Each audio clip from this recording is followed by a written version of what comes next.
श्रीराम समर्थ. श्री गणेशाला, शारदेला, समर्थ सद्गुरूंना, सुतांना, सनकादिकांना, शुकाचार्यांना वंदन करून क्षणभर नामस्मरण करू. श्रीमद भागवत सारामृत कथेचे श्रवण करू. ओम नमो भगवते वासुदेवाय.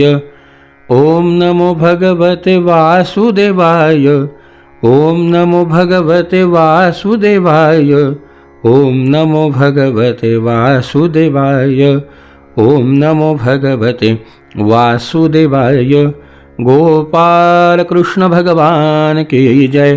सच्चिदानंद रूपाय विश्वोत्पत्त्यादि हेतवे तापत्रय विनाशाय श्रीकृष्णाय वयं नमः.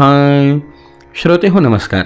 शुकाचार्य म्हणतात, राजा ज्या वेळेला ध्रुव बाळाला भगवान प्रसन्न झाले, भगवंतानी ध्रुवाला इप्सित मनकामना पूर्ण होण्याचा वर दिला, आढळ पद ध्रुवाला प्रदान केल्या गेलं.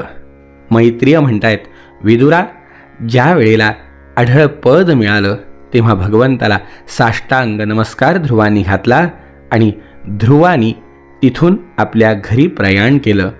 सोपी संकल्पजं विष्णू पादसेवोपसादितम. ध्रुवाकडून भगवंताचं पूजन झालं. श्री गरुडध्वज त्याला आपले पद प्रदान करून तो पाहत असतानाच आपल्या लोकाला निघून गेले. प्रभूंच्या चरणसेवेने संकल्पित वस्तू प्राप्त झाल्यामुळे जरी ध्रुवाची इच्छा पूर्ण झाली तरी घरी येताना तो काही अप्रसन्न होता. त्याच्या चित्तामध्ये रुखरुख लागली होती. मनामध्ये विचार करत करत येत होता. विदुर काकांनी बघितलं. म्हणलं, महर्षी, अहो एवढं आढळ पद मिळालं, भगवंताचं दर्शन झालं, भगवंताची प्राप्ती झाली, तरीसुद्धा ध्रुव नाराज का बरं? काय झालं? त्यावेळेला मैत्रेय ऋषी म्हणतायत, अरे तो जेव्हा घरी येत होता तेव्हा त्याच्या डोक्यात एक विचार चालू होता की आपल्या सावत्र आईने वाघबाणांनी आपलं मन हृदय घायाळ केलं जरी होतं तरीसुद्धा त्याचं स्मरण होऊन आपण मुक्तिदात्या श्रीहरीकडे मुक्ती मागितली नाही. आपण दुःखित अंतःकरणाने भगवंताला जे काही मागितलं तेच सगळं नश्वर मागितलं. म्हणून त्याला आपल्या चुकीबद्दल पश्चात्ताप वाटत होता. तो बघत होता, खरं म्हणजे भगवंत मला मुक्त करू शकत होते, पण मी मागितलं काय? आढळपद मागितलं. मागूनही काय मागितलं? नश्वरच मागितलं. मनामध्ये सारखा विचार सुरू होता त्याच्या की सनकादिक नैष्ठिक ब्रह्मचारीसुद्धा जे पद समाधी अवस्था प्राप्त करून जन्मानंतर प्राप्त करतात, त्यालाही अनेक जन्म त्यांना लागतात. ती भगवत चरणांची छाया 6 महिन्यामध्ये मला प्राप्त झाली, पण चित्तामध्ये दुसरी वासना असल्यामुळे मी पुन्हा त्या पदापासून दूर गेलो. खरंच माझा अभाग्याचा केवढा हा मूर्खपणा आहे. मी संसारातून सोडविणाऱ्या प्रभूंच्या चरणांजवळ पोहोचून सुद्धा त्यांच्याकडे नाशवान वस्तूची याचना केली. देवांना सुद्धा स्वर्गातील भोग भोगल्यानंतर पुन्हा पृथ्वीवरती जन्माला यावं लागतं, म्हणून त्यांना माझी भगवत प्राप्तिरूप उच्च स्थिती सहन नाही झाली. म्हणून त्यांनी माझी बुद्धी भ्रष्ट केली.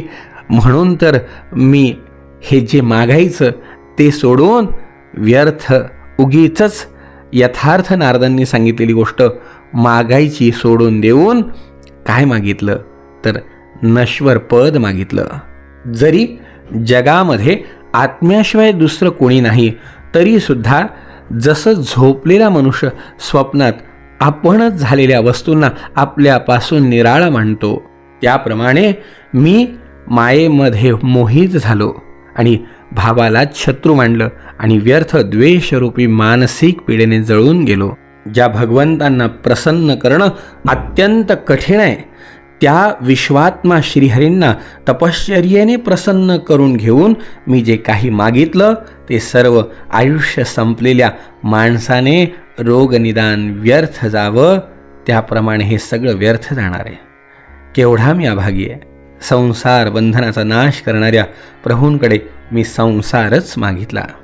ज्याप्रमाणे एखाद्या दरिद्री माणसाने चक्रवर्ती सम्राटाकडे कोंडा असलेल्या तांदळाच्या कण्या मागाव्या, त्याप्रमाणे पुण्यहीन अशा मी सुद्धा आत्मानंद प्रदान करणाऱ्या श्रीहरींकडून अभिमान वाढवणारं पद मागितलं.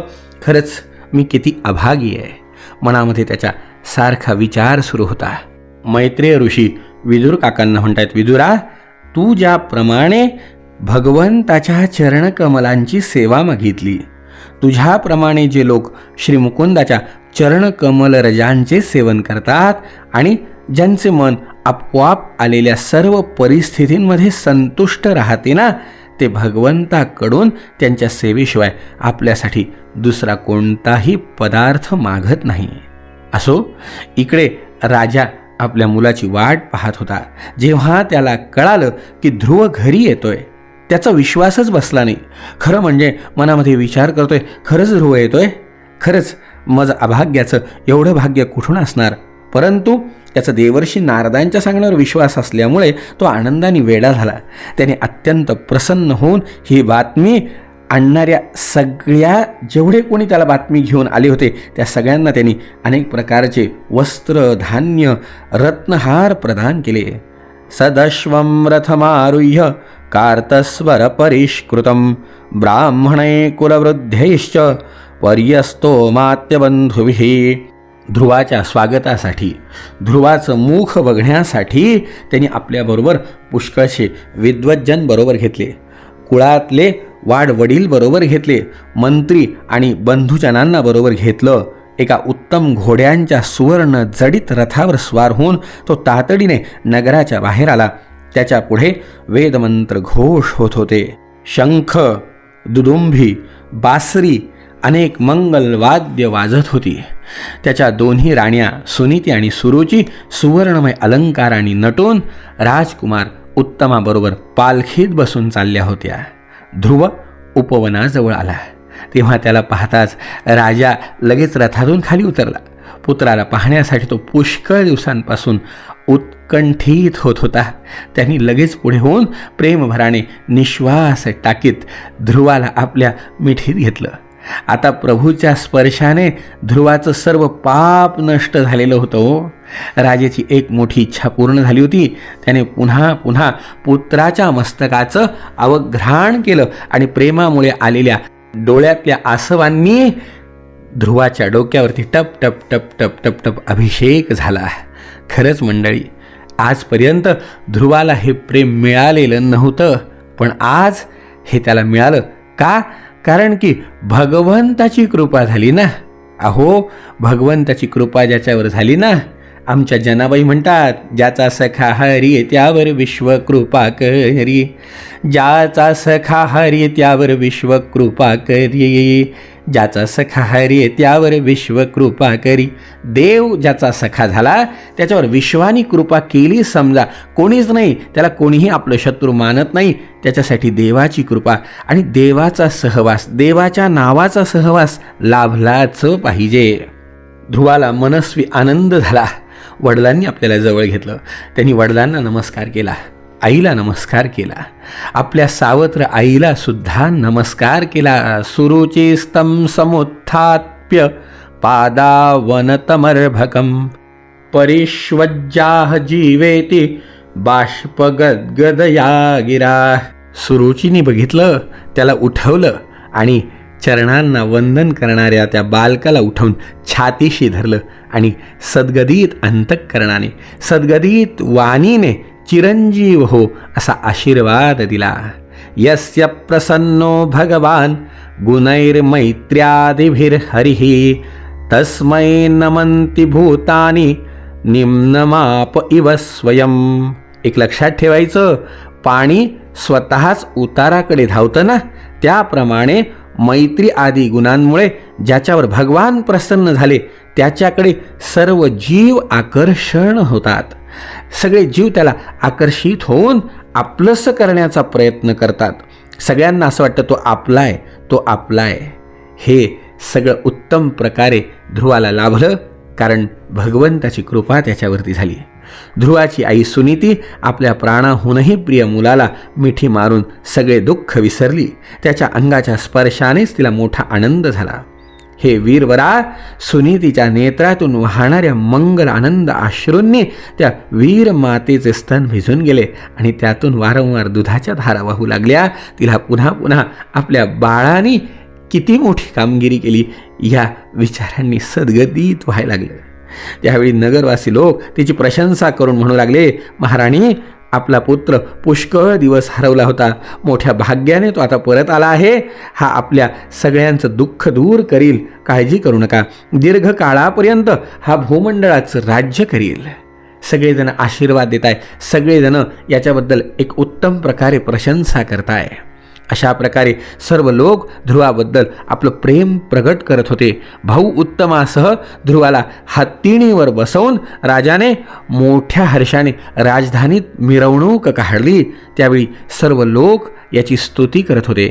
नगरामध्ये जिकडे तिकडे मगरीच्या आकारांची तोरणं बनवली होती. दारादारांवरती फुलाफळांच्या गुच्छांसह केळीचे खांब आणि सुपारीची झाडं लावली होती. दारादारांवर दिव्यांसहित पाण्याचे कलश ठेवले होते. आम्रपाने, वस्त्र, फुलांच्या माळा आणि मोत्यांच्या लढींनी सगळं नगर सजवल्या गेलं होतं. सगळीकडे एक मंगल वातावरण निर्माण झालं. कशा करता? तर ध्रुवाच्या स्वागताकरता. ध्रुव राजमार्गावरून चालत चालत असताना जिकडे तिकडे नगरातील सुवासिनी त्याला वात्सल्य भावाने अनेक शुभ आशीर्वाद देत होत्या. त्याच्यावरती पांढऱ्या मोहऱ्या, अक्षदा, दही, जल, दुर्वा, फुलं आणि फळांचा वर्षाव होत होता. त्याची मनोहर कवणं ऐकत ध्रुवाने आपल्या पित्याच्या महालात प्रवेश केला. सगळेजण याच्याबद्दल स्तुती करत होते. याला आनंदाने जवळ घेत होते. सगळीकडे ध्रुव आल्याचा एक वेगळा आनंद पाहायला मिळत होता. राजर्षी उत्तानपादाने आपल्या पुत्राच्या अद्भुत प्रभावाची गोष्ट नारदांकडून आधीच ऐकली होती. आता तो प्रत्यक्ष पाहून त्याला मोठं आश्चर्य वाटत होतं. हळूहळू काळ पुढे जात होता. ध्रुव तरुण झाला. अमात्यवर्ग त्याच्याकडे आदराने पाहू लागले. प्रजेचेही त्याच्यावर विशेष प्रेम होते. हे पाहून राजाने त्याला राज्याभिषेक केला आणि स्वतः आपली वृद्धावस्था झालेली जाणून आत्मस्वरूपाचे चिंतन करीत संसारातून विरक्त होऊन उत्तानपाद राजा वनामध्ये गेला. आता ध्रुवाला राज्याभिषेक झाला होता. ध्रुवाने प्रजापती शिशुमारीची कन्या भ्रमी हिच्याशी विवाह केला. तिच्यापासून त्याला कल्प आणि वत्सर नावाचे 2 मुलं झाले. महाबली ध्रुवाची दुसरी पत्नी वायुपुत्री इला, या इलेपासून ध्रुवाला उत्कल नावाचा पुत्र आणि एक कन्यारत्न प्राप्त झालं. उत्तमाचा अजूनही विवाह झाला नव्हता. एक दिवस शिकार करण्यासाठी हा उत्तम हिमालय पर्वतावरती गेला. योगायोगाने एका यक्षासोबत त्याचं घनघोर युद्ध झालं आणि त्या युद्धामध्ये काय माहिती, पण या उत्तमाचं बल कमी पडलं आणि नाईलाजाने तिथे त्याचा मृत्यू झाला. कारण युद्धच घनघोर झालं होतं. काय हो, त्या ठिकाणी उत्तम मारल्या गेला हे कळाल्यावर सुरुची सुद्धा परलोकवासी झाली. बंधू मारले गेल्याचा वृत्तांत जेव्हा ध्रुवाला समजला तेव्हा ध्रुव क्रोधित झाला. असहिष्णुता आणि शोक यांनी व्याप्त होऊन तो एका विजयी रथावर स्वार होऊन यक्षांच्या देशामध्ये गेला. कशा करता? तर यक्षांशी युद्ध करायला. आपल्या भावाला त्यांनी मारलं. हे सहन नाही झालं आणि युद्धाकरता म्हणून विजयी रथावर स्वार होऊन ध्रुवाची स्वारी यक्षदेवांशी युद्ध करायला गेली. यक्षदेवांशी घनघोर युद्ध ध्रुवाचं झालं. कशा कशा प्रकारे पुढे काळ व्यतीत झाला आणि काय काय घटना घडल्या उद्याच्या भागात आपण श्रवण करू. पण राजा लक्षात घे, भगवंताचं चिंतन करत असताना भगवंताला काय मागावं हे सुद्धा आज शिकण्यासारखं आहे. ध्रुवावर भगवंताची कृपा होतीच. कालांतराने भगवंताच्या कृपेने ध्रुवाला इहलोकीची यात्रा संपल्यानंतर मुक्ती मिळालीच. पण कुठेतरी ध्रुवाला सुद्धा वाटत होतं की आपण भगवंताला मुक्ती मागायला पाहिजे होती. आपण उगीचच जे पद मागितलं ते शाश्वत नाही आहे, नाशवंत आहे. म्हणून जीवनामध्ये भक्ती करत असताना एक गोष्ट लक्षात ठेवलीच पाहिजे की भगवंताकडे काय मागितलं पाहिजे. नाही समजत ना तर काही मागितलं नाही तरी चालेल. भगवंताला म्हणा, यथेच्छसी तथा कुरु, तुझी इच्छा असेल तसं तू कर. भगवंतावरती सोडून दिलं तर भगवंताचं वचन आहे, अनन्याश्चिंतयन्तो माम. जो अनन्य भक्तीने चिंतन करतो त्याला काय द्यायचं काय नाही हे भगवंत ठरवत असतो. ध्रुव उत्तम भक्त होता म्हणून कालांतराने तरी त्याला कळालं की नाही आपण हे नव्हतं मागायला पाहिजे. आता इथून पुढे तरी तो सावध झालाय.